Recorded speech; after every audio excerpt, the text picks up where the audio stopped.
Bonjour à tous, on se retrouve pour le deuxième épisode. On parle toujours du grand sujet des punaises de lit. On est toujours avec Romain. Romain, on va parler cette fois-ci de cette explosion médiatique qu'il y a eu autour des punaises de lit. Et je pense que c'est ce qui a fait aussi ressurgir notre métier. Beaucoup de gens ont vu qu'il y avait des gens comme nous qui existaient pour ce type de traitement. Euh, Qu'est-ce que tu en penses? Est-ce que ça a été un, un- un emballement ou est-ce que en fait ça n'a pas changé grand-chose au niveau activité, je veux dire, au niveau des signalements, je sais que c'est différent, mais comment t'as vécu toi cette époque-là? Euh, on l'a vécu un peu bizarrement au début, puisqu'effectivement, il y a eu vraiment une explosion des demandes, des appels et autres. Alors, il y a eu le buzz médiatique lié à la punaise qu'on a retrouvée dans un train, la punaise dans un cinéma, etc.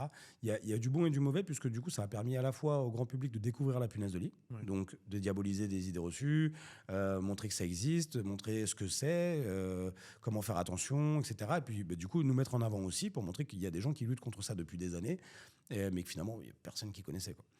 Donc ça a du bon. Le mauvais, c'était effectivement tout ce qui va être attrait à la psychose qui a suivi la chose, et surtout l'après Bad Buzz. C'est-à-dire qu'il y a eu ce buzz où tout le monde entend parler de punaises de lit. D'un coup, alors, ça ne veut pas dire que forcément il y a eu une explosion des punaises de lit, mais c'est en augmentation chaque année. Donc oui, il y a plus de punaises de lit. Oui, il y a eu la surmédiatisation. En revanche, ce qui a été mauvais, c'était de se dire, OK, ça a été instrumentalisé par les Russes.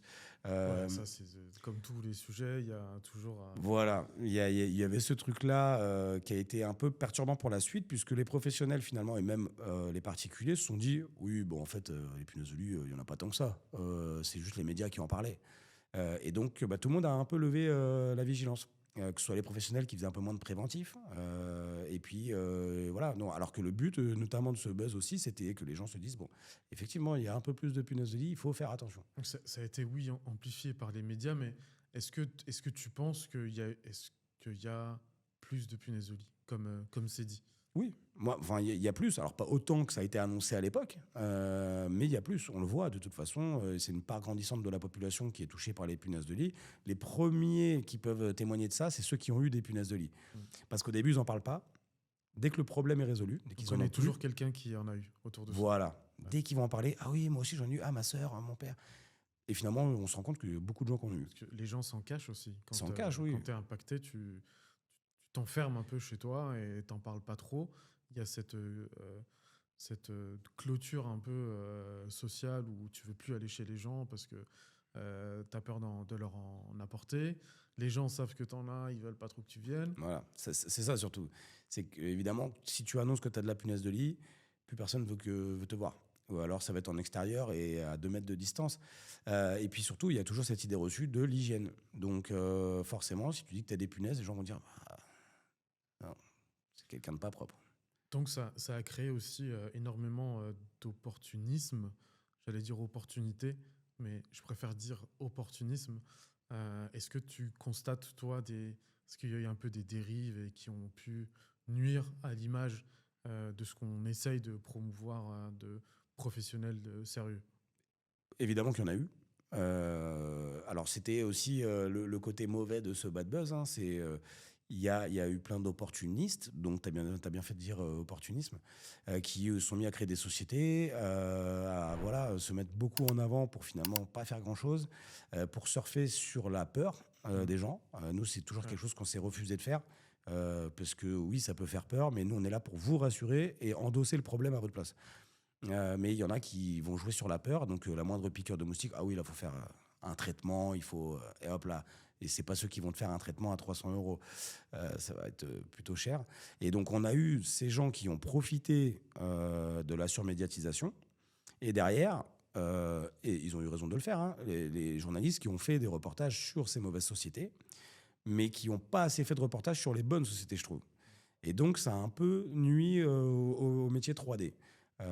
Et ça, bah, on le ressent après, où maintenant tu as des gens qui n'osent plus appeler des professionnels, peur de se faire arnaquer, Mm, que ça fonctionne pas et qui payent cher.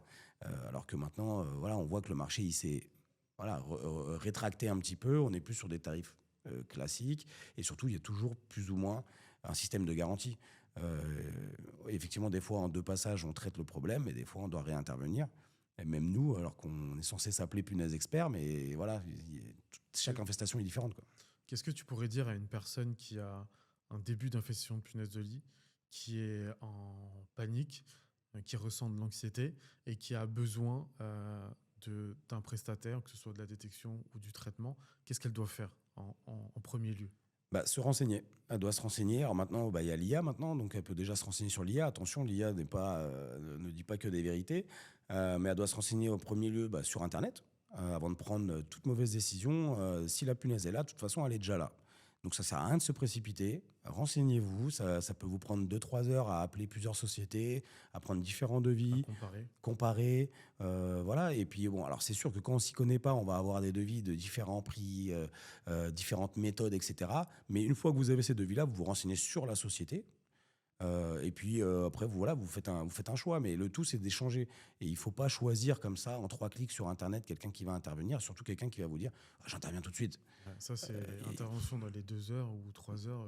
puis, il n'y a pas J'ai jamais d'urgence. compris le truc. Non, il n'y a pas d'urgence. C'est quelle est la pire erreur que les gens font quand les prospects ou quand ils essayent par eux-mêmes, la pire erreur que tu aies pu voir Bah, régulièrement, qui revient tout le temps? bah, la première action, c'est de tout jeter. Les gens vont se dire ah bah oh là j'ai de la punaise, ok je jette tout. Mais jeter tout, ça veut pas dire que tu vas jeter ta punaise. Mm. Qui plus est, si tu jettes et que tu emballes pas hermétiquement tes objets avant de jeter, Ça va être récupéré, ouais, c'est tu reparti. vas juste déposer de la punaise chez toi ailleurs. Qu'est-ce qu'elle va faire? Elle va se cacher encore plus en profondeur dans ce qui lui reste. Donc elle a plus de mobilier, elle a plus de sommier, plus de canapé. Bon bah elle va aller en structure, donc plainte, parquet ou autre. Elle va prendre les premières cachettes disponibles. Donc finalement tu vas complexifier le problème pour le professionnel qui vient traiter. Tu vas jeter du mobilier qui était peut-être encore viable, hein, donc dépenser de l'argent, racheter du mobilier qui va finalement se faire réinfester puisqu'il y a toujours de la punaise chez toi. Donc ça, c'est le premier réflexe. Il y a un risque de dissémination, que ce soit dans le logement, que ce soit dans les parties Dans les parties communes, communes, ouais, d'un évidemment. immeuble, un peu partout. C'est vrai. Ouais. C'est la première erreur que tout le monde fait, quoi. Comment tu vois dans les années à venir ce marché-là, le marché des punaises de lit? Sachant dans les dernières années, il y a eu énormément de changements. Comment tu vois, toi, le futur, disons, à 5-10 ans du marché de la punaise de lit? Ben, j'ai un peu deux visions là-dessus, parce que si tu veux, la punaise de lit, je pense qu'aujourd'hui en laboratoire, ça doit être le nuisible le plus observé. Tout le monde cherche le remède ultime à la punaise, le produit ultime, parce qu'il y aura toujours de la punaise. Maintenant, évidemment, c'est pécunier, hein, mais tous les laboratoires cherchent voilà, des infos sur la punaise. Alors, il y a ça, mais il y a aussi le fait que la punaise de lit, demain, pourrait être un nuisible qui nous soigne. Aujourd'hui, si elle ne transporte pas de maladie alors qu'elle va piquer n'importe qui, c'est parce qu'au sein de son corps, elle arrive à, si tu veux, éliminer les bactéries de différents virus. Donc elle ne les transmet pas. Et elle, ça lui fait rien. Donc demain, si ça se trouve, la science va nous dire, bah, grâce aux punaises de lit, on a trouvé le remède à Ouais, telle c'est chose. vrai, enfin, j'avais jamais vraiment pensé à ça, parce que si elle transmet pas de maladie, c'est qu'il doit y avoir une action entre deux. C'est ça. Mais c'est hyper dur de l'étudier, évidemment. Mais je pense qu'aujourd'hui, c'est le nuisible le plus étudié parmi les insectes. Donc le marché, moi, je pense qu'il va évoluer en bien.